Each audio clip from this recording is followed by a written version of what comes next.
네, 안녕하세요. 마경환입니다. 오늘 새벽에 미국 연준 발표가 났죠. 그래서 오늘은 아까 제가 아침에 유튜브 커뮤니티 글에서 간단하게 지금 조금 업데이트를 드렸지만 오늘은 자세하게 연준 금리 발표 관련해서 좀 약간은 좀 심도 있게 한번 분석을 해 드리도록 하겠습니다. 사실은 연준 금리 전망 관련해서 사실은 제가 이번 주 지난 일요일 날, 28일 날 동영상을 올려놨습니다. 그래서 그 동영상을 보신 분들은 오늘 발표 이미 예상되었던 거죠. 근데 생각보다 이 연준 금리 발표 관련돼서 제가 이제 연준 금리 인하하기 위한 조건, 그리고 언제 할지 뭐 이런 걸 해놨는데 생각보다 많이 안 보셨더라고요. 지금이라도 한번 보시면 도움 될 것 같고요.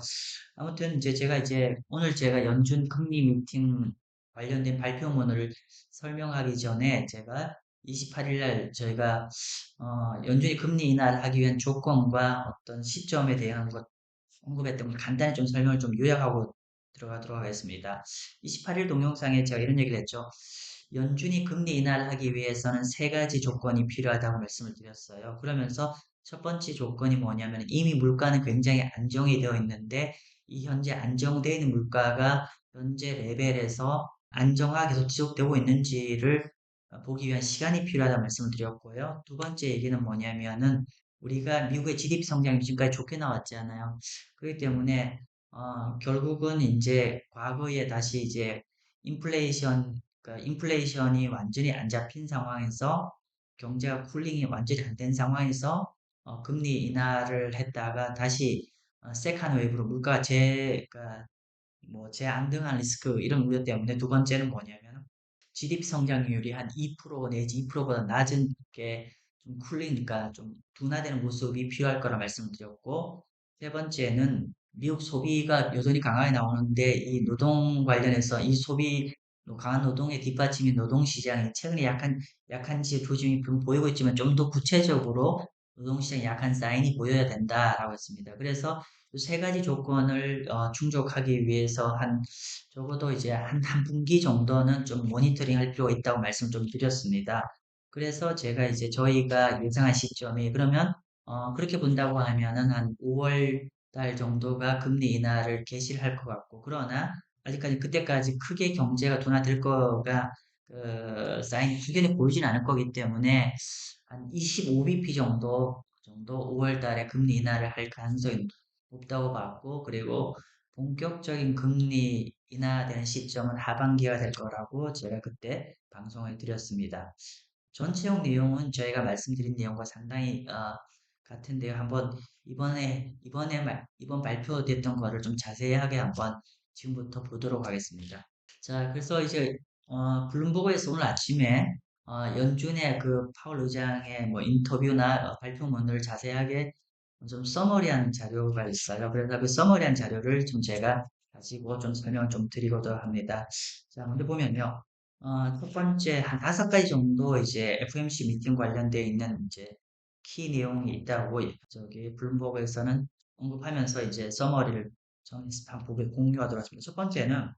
첫 번째는 연준 금리가 현재 금리에서 동결한다, 바꾸지 않는다는 얘기였고요. 그리고 추가적으로 이제 금리 인상은 하겠다는 얘기는 이제 날렸죠. 즉 정리하면은 첫 번째 내용은 현재 동결이고 추가적인 금리 인상은 이제 고려하지 않습니다라는 게 첫 번째 이번 금리 발표의 메시지고요. 두 번째 내용은 어떤 거냐면은 현재 이제 그 물가가 인플레이션이 2% 근처로 가고 있는데 이게 서스테이너블하게 그러니까 지속적으로 2% 레벨에서 유지가 된다는 확신이 있을 때 금리 인하를 하겠다라고 얘기했어요. 정리를 하면은 연준에서는 2% 레벨로 물가가 지속적으로 유지될 거라는 굉장히 확신이 없으면은 금리 인하를 하지 않겠다는 얘기를 했습니다. 아까 제가 저희 지난 이번 주 일요일 날 28일 동영상에 했던 얘기가 바로 이 얘기입니다. 그래서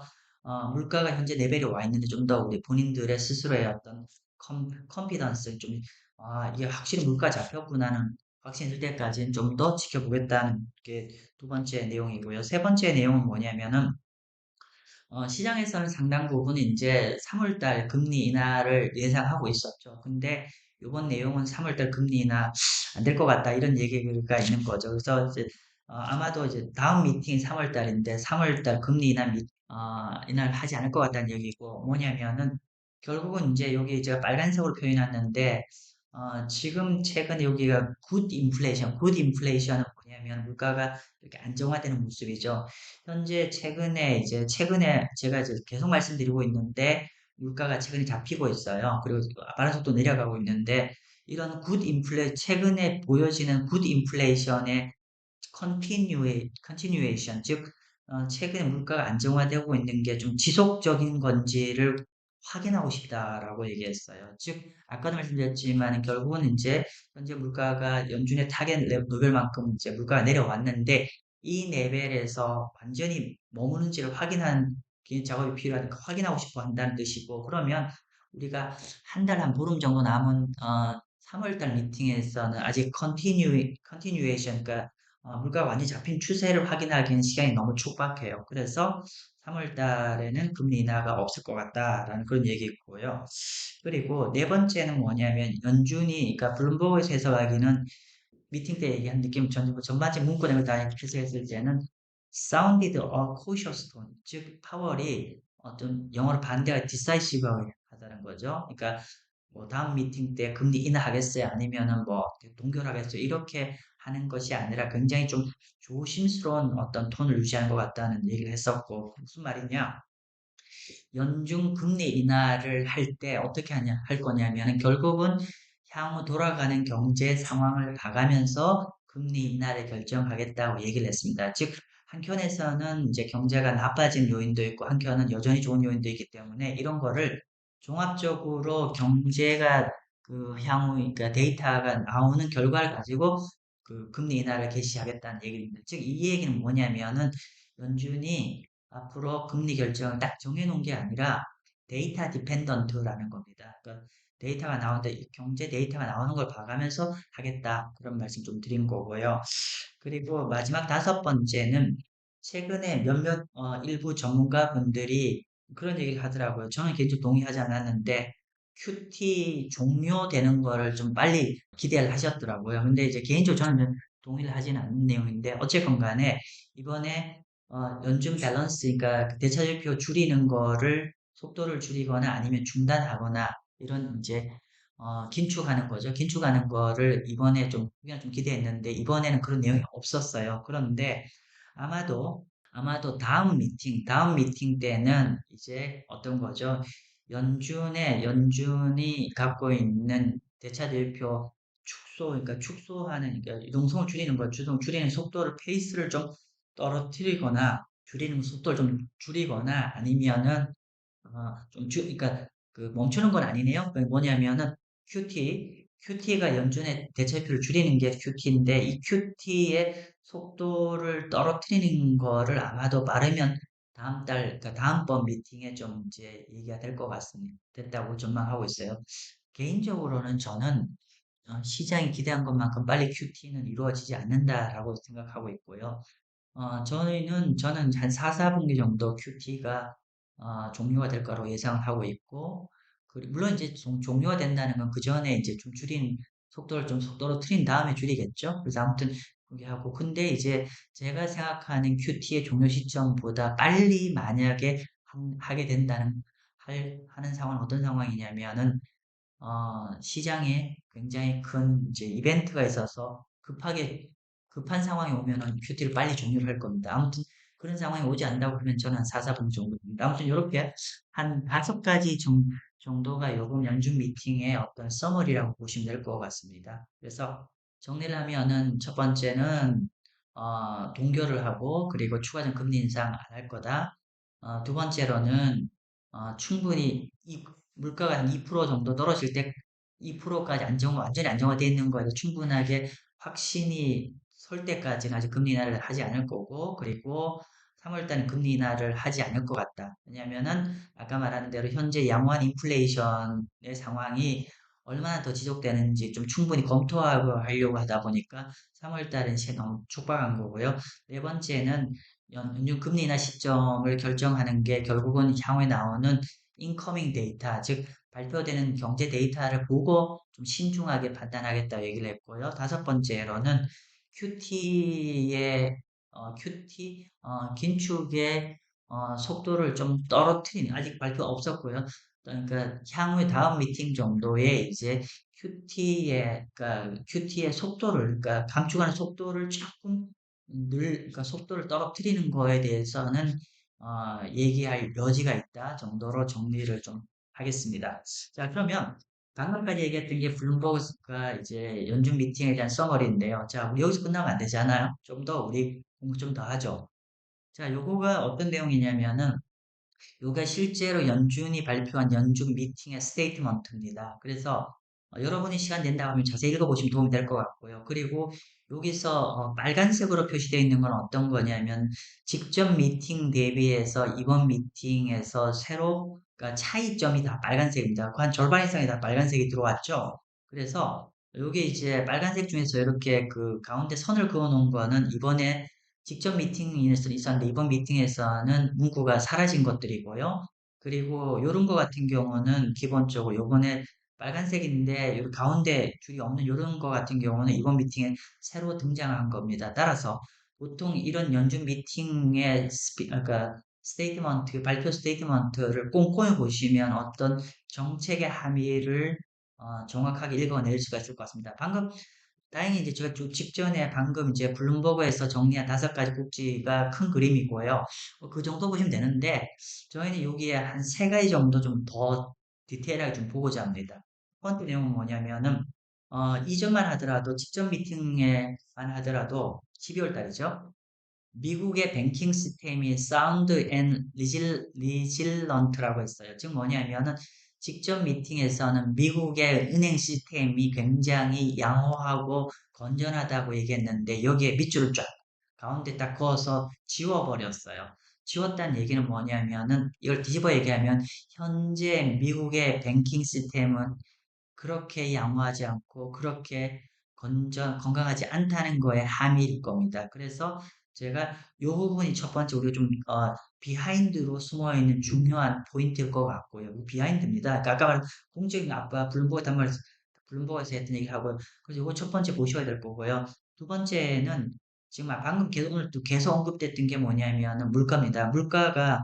물가 부분이 아까 실제 스테이트먼트인데 the committee does not expect 이 문구인데 결론은 뭐냐면은 지금 물가가 2% 레벨, 그 여기에서 보면은 moving sustainable toward 2%라고 했는데, 즉, 물가가 2% 레벨로 완전히 가는지에 대한 어떤 확신이 있어야 금리 인하를 할 거다라는 얘기죠. 그래서 요 얘기 조금 더 볼 거고요.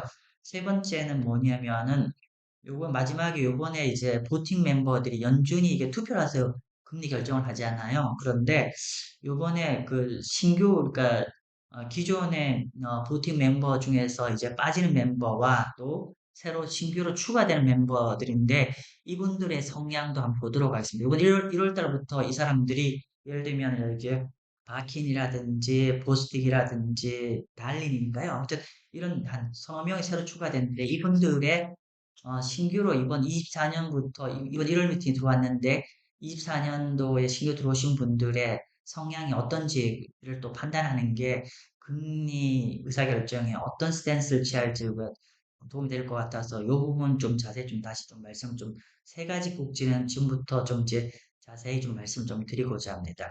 먼저 첫 번째, 미국 은행 시스템이 사운드 앤 리질런트를 했는데 요번에 뺐는데 그러면 뭔가 something 이제 조금 걱정되는 부분이 있다는 얘기인지 한번 볼게요.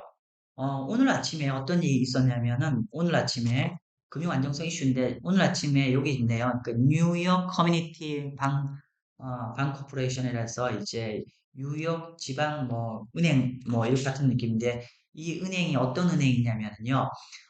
이게 지방은행인데 어떤 거냐면 지난번에 작년 3월 달에 SVB 사태, 시그니처 뱅크가 파산을 했잖아요. 그때 이 SVB 사태에서 파산한 거를 여기서 이제 이 은행이 이걸 다 사줬거든요. 예금을 다 떠안아 준 건데 이 은행의 주가가 여기 SVB 사태 이후에 오늘 한 38% 정도 폭락을 했습니다.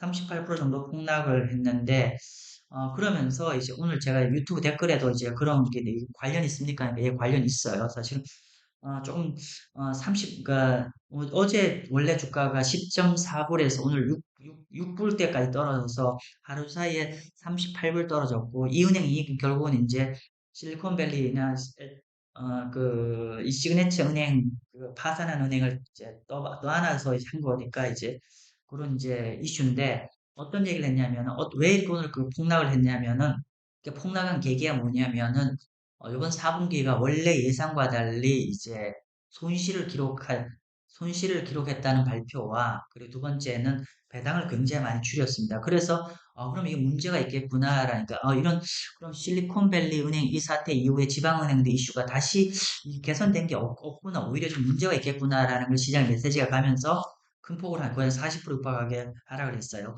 그래서 오늘 요 얘기, 그러니까 뉴욕 커뮤니티 방코에 대한 것들을 조금 제가 정리한 걸 한번 제가 말씀 좀 드리면은 지금 일단은 원래는 이제 얼마큼 되냐 배당이 원래 지금 배당이 이제 분기 배당이 요번에 5센트를 발표를 했습니다. 근데 원래 시장 예측한 거는 한 17센트 정도인데 5센트까지 배당을 줄인다고 얘기를 했고요. 그리고 더 큰 거는 이제 배당 줄인 건 알겠는데 더 큰 거는 적자를 기록했어요. 그러니까 원래는 이제 시장에서 예상한 건 어떻게 되냐면은 흑자로 예상을 했는데 이번에 얼마만큼 했냐면 252 밀리언 달러 정도 적자를 기록했고요. 지난 석 달 동안에 이거를 원화로 환산하면 한 3천억 정도 적자가 났어요. 그러니까 원래는 플러스 206 밀리언 달러니까 한 2천억 정도 흑자를 낼 거로 생각했는데 예상과 달리 한 3천억 정도 적자가 났고 그러면 왜 갑자기 이렇게 적자가 났냐고 하면은 결론은 이제 최근에 크레딧 상황이 많다 보니까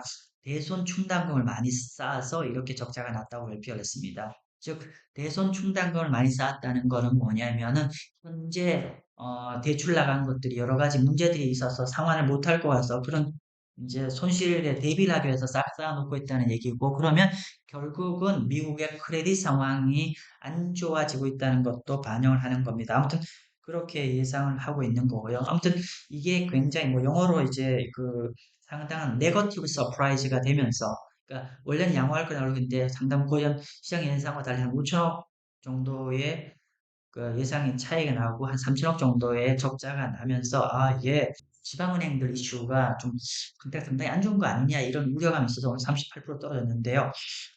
금융 안정성 부분에서 좀 이걸 디테일하게 한번 보도록 할게요. 그러면 리저널 뱅크 어떻게 돌아가고 있는지 한번 보겠습니다. 자, 지금 보면은요, 여기가 어떤 거냐면은, 여기는 이제 그 결론은 그때 기억나시나요? 우리가 작년 3월 달에 지방은행들 이슈가 있을 때가 뭐냐면은 뱅크런이 난 이유 자체가 현금 보유량이 많지 않았죠. 현금 보유량이 너무 자산 대비 현금 보유량이 너무 작아지면서 결국은 뱅크런이 나니까 돈 내줄 돈이 없다 보니까 뭐 그런 상황이 발생을 했는데 그런 것들을 좀 이해할 수 있는 게 지금 여기가 어떤 색깔이 어떤 내용이냐면요. 한번 보죠. 요 내용들은 어떤 거냐면, 기본적으로, 해당 은행의 총 자산에서 현금 예비율이라고 해야 되나? 현금 준비하고 있는 게 얼마나 되냐. 이게 여기 있어요. 캐시 리저브, 이렇게 슬래시 토탈 리턴. 그러니까 총 자산에서 은행에서 현금 얼마나 들고 있니? 이 얘기입니다.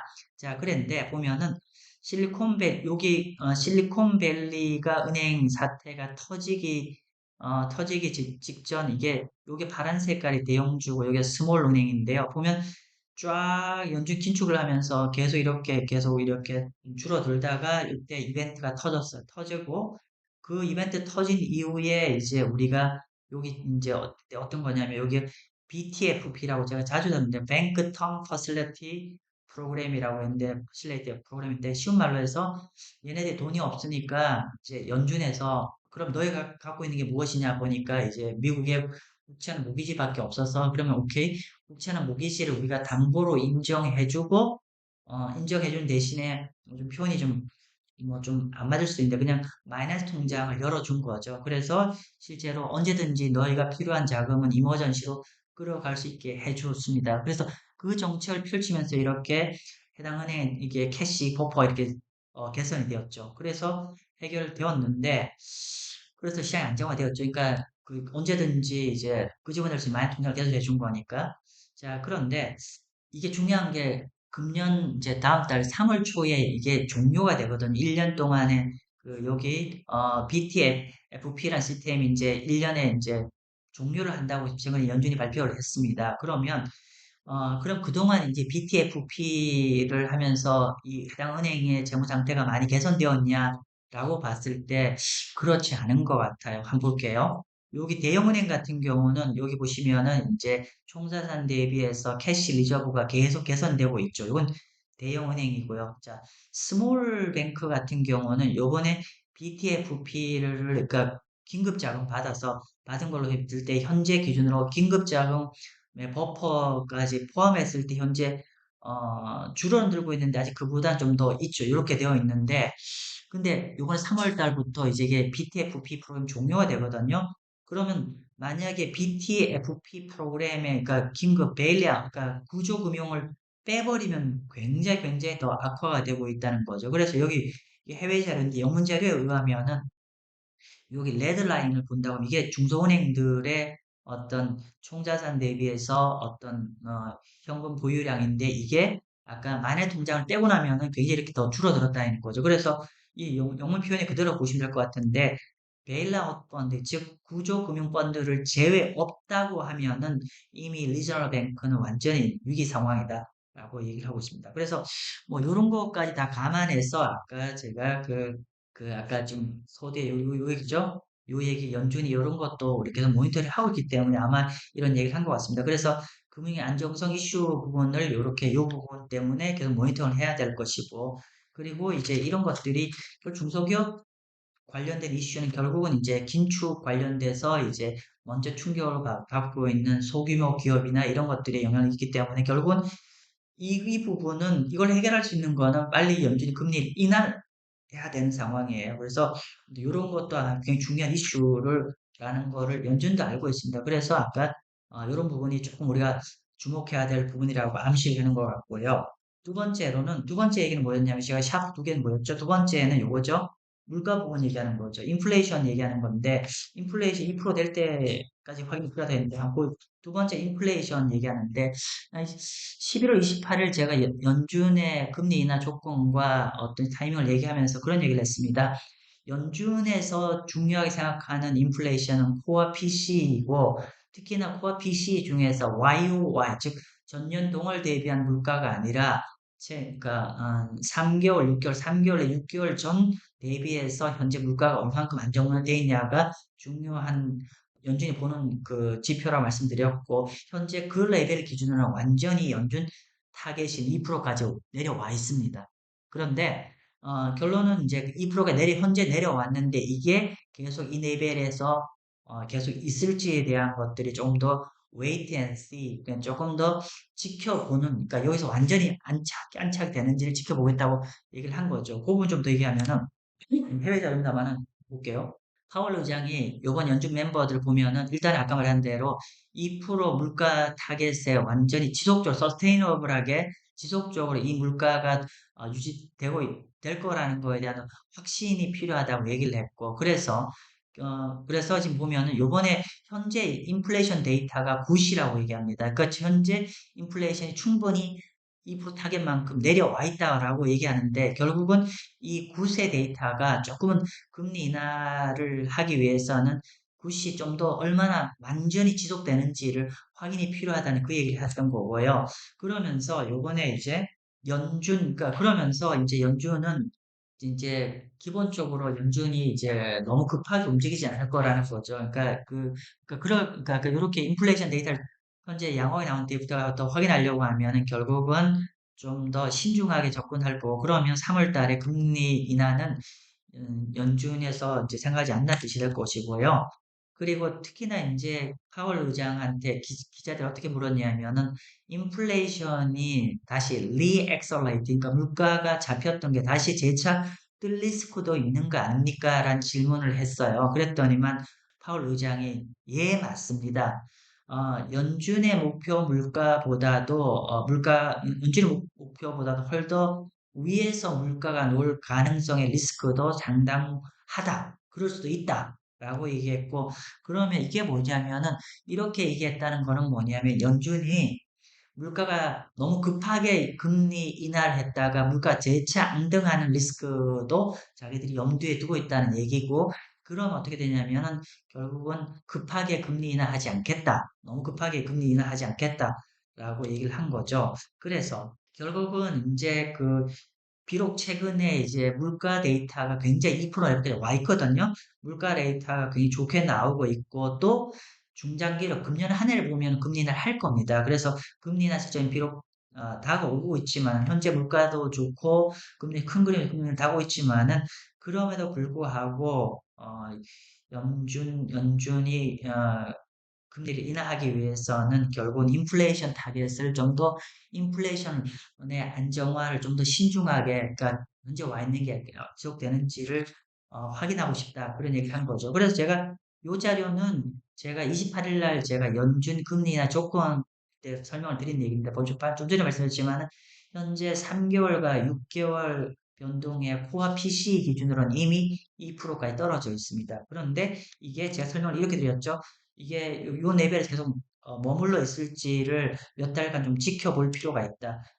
아마 연준은 그렇게 지켜보고 의사결정을 할 것 같다라고 제가 말씀드렸는데, 정확하게 이번에 그런 방향으로 연준이 얘기를 했다라고 말씀 좀 드릴 수 있고요. 세 번째 꼭지는 뭐냐면은, 제가 또 하도 세 번째 꼭지는 이거죠. 요 부분. 그죠? 연준 멤버들이 이번에 좀 바뀌었어요. 그래서 연준 멤버를 좀 바뀐 내용을 세 마지막으로 정리를 해드리면은, 세 번째 내용은 뭐냐면은, 자, 요번에 신규로 들어오신 분들이 만만치 않은 분들이 좀 들어왔다. 그 얘기입니다. 자, 볼게요.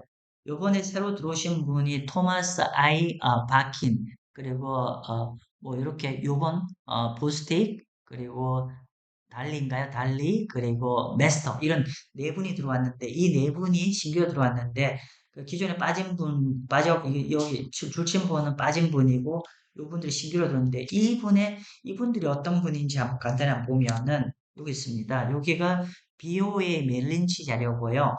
요번 24년에 새로 들어온 분 방금 얘기한 대로 여기 달리하고 메스터, 그러니까 요쪽으로 갈수록 이게 좀 금리를 인하하지 않은 의견이 많은 도비시한 사람이고, 요 빨간색으로 갈수록 굉장히 좀 긴축을 타이트하게 하자라는 의견이 많은 거예요. 그래서 우리가 호키시하다고 하죠. 그러니까 적극적으로 이제 긴축을 해서 경제를 확 잡고 물가에 대해서 확실히 잡자, 뭐 이런 취지의 사람들인데, 그렇게 성분을 보니까 요번에 네 명 들어왔는데 네 명의 구성이 중립 내지 약간 호키시한 분들이 들어왔어요. 그죠? 그러면 이것의 의미는 무엇이냐면은, 이전 멤버들, 그러니까 가중평균, 그러니까 전체 멤버들보다는 조금 더 물가에 신중해지자는 얘기입니다. 그러니까 물가가 현재 잘 잡히니까 급하게 이 정도면 됐어 라고 바로 금리 인하를 하는 것보다는 조금은 신규 멤버들은 좀 더 지켜보자.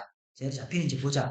이렇게 한 멤버가 좀 더 많아졌다. 이렇게 보시면 될 것 같습니다. 그래서 제가 이제 크게 한 세 꼭지를 얘기를 말씀을 드렸는데, 결론부터 말씀드리면은 제가 지난 이제 이번 주 일요일 날 28일 날 언급드렸던 그 내용과 거의 인라인, 거의 같은 수준이라고 보시면 될 것 같고요. 그래서 다시 한번 정리를 해보면은, 연준의 금리 인하 조건은 첫 번째는 현재 안정화된 물가가 현재 레벨에서 충분히 계속 유지가 되는지를 확인하는 작업이 필요할 것 같고, 금리 인하를 하기 위해서는요. 그러니까 첫 번째고, 두 번째는 현재 GDP 성장률이 꽤나 높게 나왔는데, 이 GDP도 좀 약간은 확실히 둔화되게, 어떻게 한 2% 정도까지 둔화되는, 2% 내지 2% 언더로 둔화되는 모습이 보여야 되는데, 그러려면 적어도 1, 4분기 데이터가 발표되는 시점까지 기다려야 될 것이고, 1, 4분기 데이터는 적어도 4월 말 정도에 돼 나와. 그러면 물가 안정화를 현재 물가 코어 CP 기준으로, 코어 PC 기준으로 3개월, 6개월짜리 이미 2%와 있지만, 이걸 좀 본다는 건 적어도 한 두세 달 본다는 뜻이고, 그리고 1, 4분기 GDP 성장이 좀 둔화되는 모습도 확인하고, 이렇게 되면 최소한 한 석 달은 필요한 거고, 그러면 2, 3, 4, 그죠? 그러면 한 5월 달 정도는 필요하지 않을까 싶고요. 그리고 또 하나는 미국 경제의 아주 큰 축인 소비가 아주 견조한데, 이 소비 시장이 좀 둔화되려고 하면 노동시장이 좀 약한 모습을 보여야 될 겁니다. 물론 이제 저희는 하반기부터 중반기부터 노동시장이 약화될 거라 보였는데, 아무튼 그 전에 조금씩 이제 나빠지겠죠. 제가 이전에 1월달 노동 데이터를 가지고 설명드렸지만, 외화 내빈했잖아요.